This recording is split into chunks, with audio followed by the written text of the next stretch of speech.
Hey YouTube, welcome back. Today we'll be talking about the optimal repetition range in which we can achieve muscle growth. Before we dive deep into it, I would like to mention that there's two different types of muscle hypertrophy, and one of them would be myofibrillar, which is basically the muscle fibers, and they're either growing in size or they're multiplying. So that's myofibrillar hypertrophy.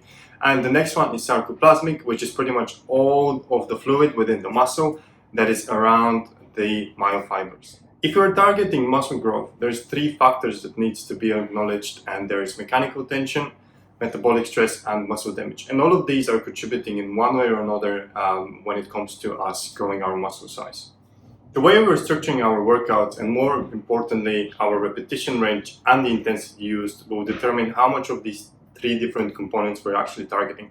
And when it comes to us using very high intensity with less repetitions, anything between 1 to 5, has been shown to predominantly target the mechanical tension and the neural adaptations. So what this pretty much means is basically if we're going for very high intensity but performing not that many repetitions, this will target the mechanical tension, which is one of the three factors. So in that perspective, it is good. However, the neural adaptations is pretty much our nervous system getting better at this particular exercise. And every exercise we perform is a skill. Therefore, the more we perform it, the better we'll get at it. However, just because we're not inducing that much metabolic stress, because the exercise duration is not that long, we're not really targeting muscle growth as much as we could be doing. Before explaining a bit more about the metabolic stress, I want to mention that there is a thing that is called muscle fiber recruitment. And what this means is the muscle fibers are being recruited based on the demand of the exercise. And let's say we're about to do 100 kilograms bench press, and this is our 1 repetition maximum. All of the muscle fibers that we can physically recruit need to be recruited in order to perform this exercise. However, if we perform the exercise with very light intensity and we're going for a lot of repetitions, this means that all of the muscle fibers don't necessarily need to be recruited in order to physically perform this exercise. So actually, if we're going for a lot of repetitions, this means that the duration of the exercise being performed will be extended. Therefore, there will be a lot of metabolic stress induced. However, once again, going back to the muscle fiber recruitment, we really need to make sure that we're using an adequate load in order for all of the muscle fibers to be recruited, which technically in the long term will result in more muscle growth.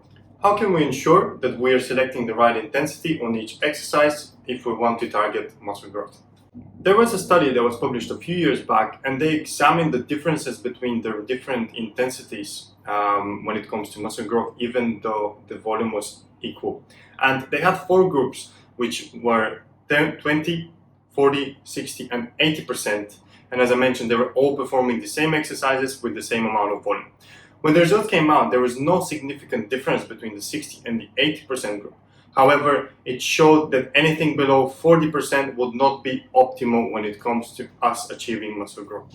This basically means that we can target different intensities for different exercises, and if it's anything between 50 to 80%, it will be good enough to produce muscle growth.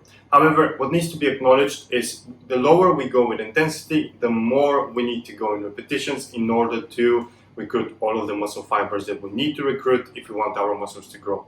The higher we go with the repetitions, the more this means that we're getting closer to our failure. And the more we train to failure on all of the exercises, the likelihood of us getting sore on the next day and inducing muscle damage is higher.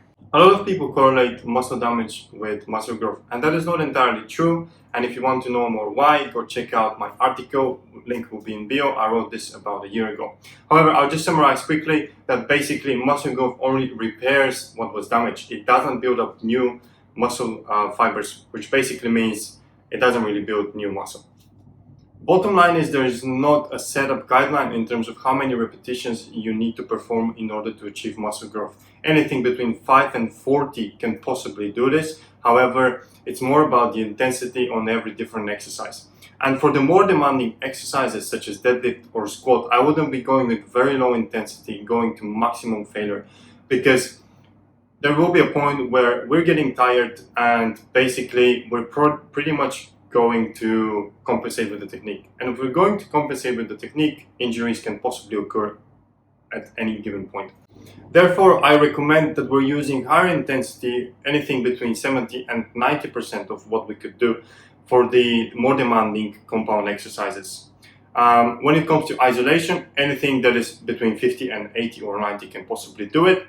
However, I would probably start with the higher intensities first and go to the lower intensity exercises. So for example, if I start my workout with the squat, I will kind of work my way down towards the bicep curls or the tricep extensions, in which I'm using about 50% of my 1 repetition maximum, and I'm going for a lot of repetitions until I reach failure. Instead of setting up a strict guideline for what the amount of repetitions you need to perform is if you want to achieve muscle growth, for example, there is this myth that you need to perform anything between 8 to 12 reps if you want to target the muscle size. However, this is not entirely true, and what I can recommend instead is following the RPE scale. And the RPE scale stands for the rate of perceived exertion on every exercise. And instead of going for 8 reps, what I can do is I could go for 8 RPE out of 10.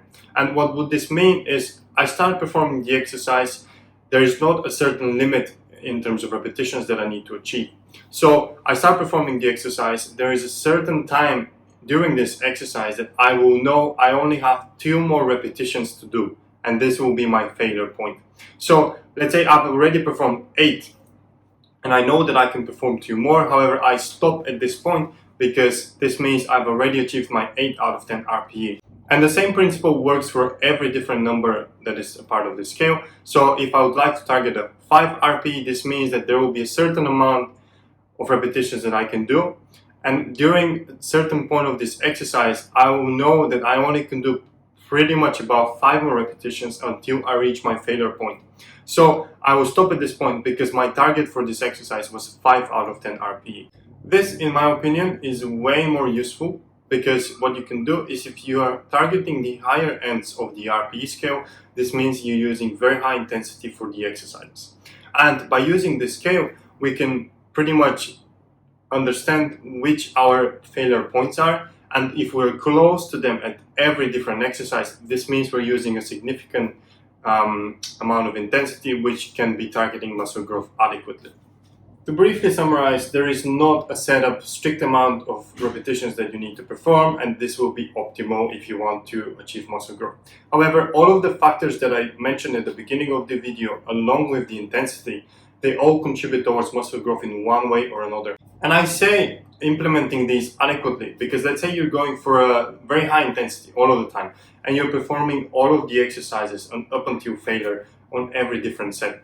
And what this means is our recovery potential will be decreased, and if we're not recovering adequately, whatever we're doing doesn't really matter because our recovery is not on point. I really hope this video will help you guys. I really hope that you'll find it useful, and I'll see you next time.